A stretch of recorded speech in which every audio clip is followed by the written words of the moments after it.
Let's get to Dillon Mitchell's story because Dillon Mitchell coming back to Texas, gentlemen, and I think everybody's excited about this, and why wouldn't you be? He did enter the NBA draft.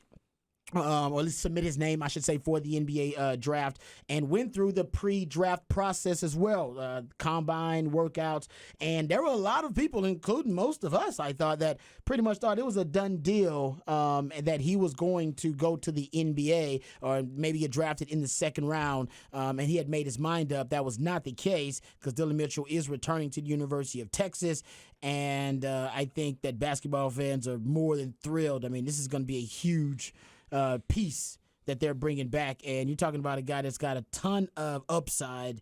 One thing about the pre-draft process that he got people excited about was the potential for him to have an outside shot, and I believe once he comes back here to Texas, that'll be one thing he's trying to check off the list that scouts probably gave him of things they want him to improve on.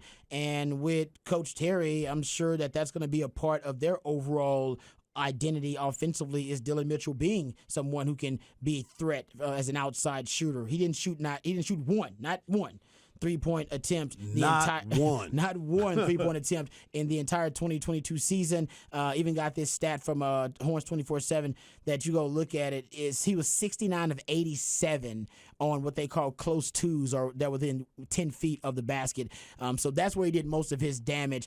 From the free throw line, just inside the 3-point line, he was 7 of 32. So he didn't really, show that he could be even a mid-range outside shooter. If he adds that to his game, Harge, I think that could propel his draft stock potentially to make him a first round. How you like me now? He's back here making play. He's going to be able to make plays. He's going to add another element to his game, and this is going to make the Texas basketball team a team to be reckoned with. Me and Patrick were talking about this a little bit earlier, and it's like, remember, Texas didn't have players when Coach Beard was here.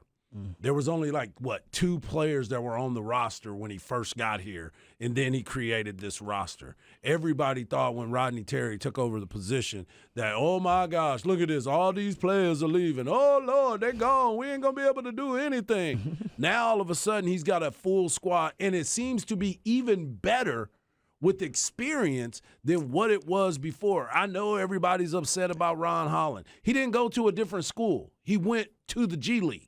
He's making money. A.J. Johnson, he didn't go to another school. He went to a league where he can make money. Now you're bringing back some guys that were part of the Elite Eight. There's a lot of experience on this squad. Now you have an opportunity to build a great team and get after it. That's the most beautiful part for me, is when you look at what Dillon Mitchell learned. What we learned about him is that he can shoot a 3. Now, it's different when you got a hand in your face and it's in a pressure situation. There's a lot of things that's going to be there. Yep. But we also know that now he has that in his arsenal. He has that in his bag. And I'm sure Coach Terry and all the other coaches on that staff got a chance to see that too, and was like, all right, we got to let him go ahead and work on this because he did come back to us. Now let's see if we can feature this in part of his game and spread the floor even more so. Because when you look at him, he's probably one of the most athletic players that you will see out there. Yeah, and I think that we're going to be able to see, and this is going to go a lot to Rodney Terry developing his culture and developing his style. Yes. So we know Chris Beard wanted to win basketball games.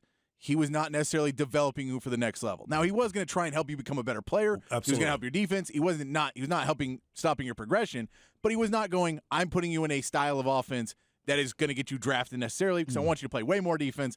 I want you to play a different style of offense. We're playing this style of basketball to win games. Yeah. Rodney Terry can find a medium ground in this, where we want to play to win games. However, I know that I can now play a bigger lineup because I have some athletic bigs in Shedrick and Dylan DeSue, and play Dillon Mitchell at the 3.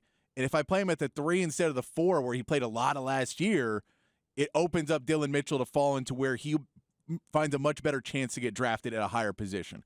So the reports were that a lot of scouts had told him it would be better for you to go back to college for one more year, because your maturity level as demanding the ball, as being a star, and being a guy who's going to go take it wasn't quite where it needed to be. Too passive. Yes. And you need to go back And so Rodney Terry has to work with him on that of, hey, man, we're going to put you out on the wing where they're going to play in the pros where it's going to give you a little bit more space. They're going to let you shoot some threes. Shoot your threes. Because we think they're going to start falling. We know you're talented enough. We know you're going to work hard enough. You just got to start shooting them so you get the confidence up and you can hit those. And we just need them at the end of the season because we'll be able to get through non-conference play pretty okay. And then when we get to conference play, I want you to be another step forward. But once you get there, then we can work on driving the paint. But a 3-and-D guy is what they want him to be. And this will be a huge test for Rodney Terry because if Rodney Terry can take Dillon Mitchell from a mid-second round pick to a first-round pick, and especially a mid-first-round pick, if he takes that and develops him into an NBA player, recruiting-wise, is huge. Because all those players that are thinking, well, G League's not really calling me, and I'm going to do a one-and-done and go to the second round, but I need to move up to the first round. I need to get up there. This coaching staff can develop me into that player, and that's how you get the type of players that you want to get. What Ron Holland was expected to be was around that guy in a mid-first-round pick. Yep. He bumped up to the top 5, and when you're at that level, then you can go to the G League, and they're focused on you. But if Dillon Mitchell win the draft right now, he's getting drafted. He will have a two-way contract at least. They're going to send him to the G League to get some work. But the problem is the GM isn't basing his career on Dillon Mitchell, right? Right. It's not a first-round pick. This is a guy that if it works out, awesome. But if he doesn't work out, whatever. Move on. It's a second-round pick. We just move on. So he's not going to the G League coach every game and going, what's his report? They're not what is he running in practice? They're not invested. They're going, hey, man, I want to see his stat lines. I want to see some video. But I don't need that. And if he goes to Texas they've only got a certain amount of guys to be invested in. Yep. And he needs to be a key piece of this team. I think with this lineup you've got, he can play 3 starting for you next year instead of playing 4 with Timmy Allen gone. That's a huge step of building this team in a new way and helping him progress to where he needs to be. Yeah. I mean, they're extremely athletic now in that front court with Dylan Dessou, Dillon Mitchell, Caden Shedrick, as you guys brought up as well. I mean, they are that's a really just athletic overall front court.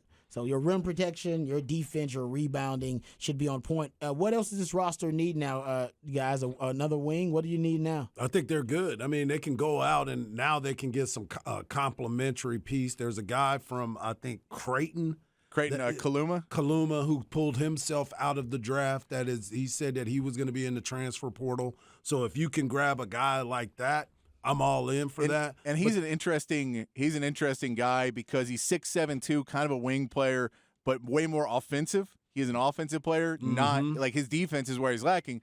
So at Texas is a question of, does he want to come here to fix his defensive part of his game because that's what will help him get drafted higher? Yep. Or does he fit into what Texas wants to do at all? And they go, well, we don't want to pick you up because we're not going to be able to play you much. If you're not going to be playing defense, you can't play in the Big 12.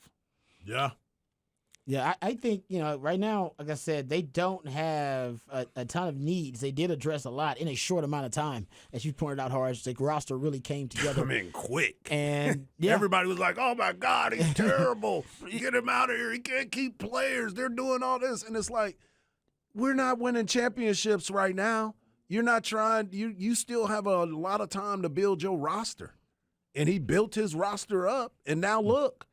Now everybody's like, Texas might be in the top 5. Might be looking at Texas a little bit later, making another deep run in the NCAA tournament. Yeah, take it easy. To get Dylan Dessou and Dillon Mitchell back, I think most of us Tyrese Hunter. And Tyrese Hunter. I think between those 3, people thought you'd get 1 out of those 3. You end up getting all 3 of them. Maybe, and 2 out of 3 at best. You end up getting all 3 And you of those get a Max Asmus, who is one of the higher.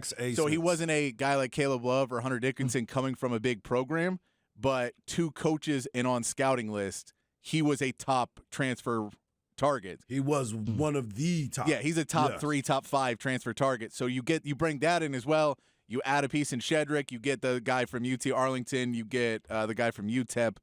So you get a couple other pieces that are going to be there, and maybe one of them turns out to be good. You keep Brock Cunningham as a culture guy and a guy in there who's going to be able to, especially with this really athletic team, be able to use a little bit of force when you need.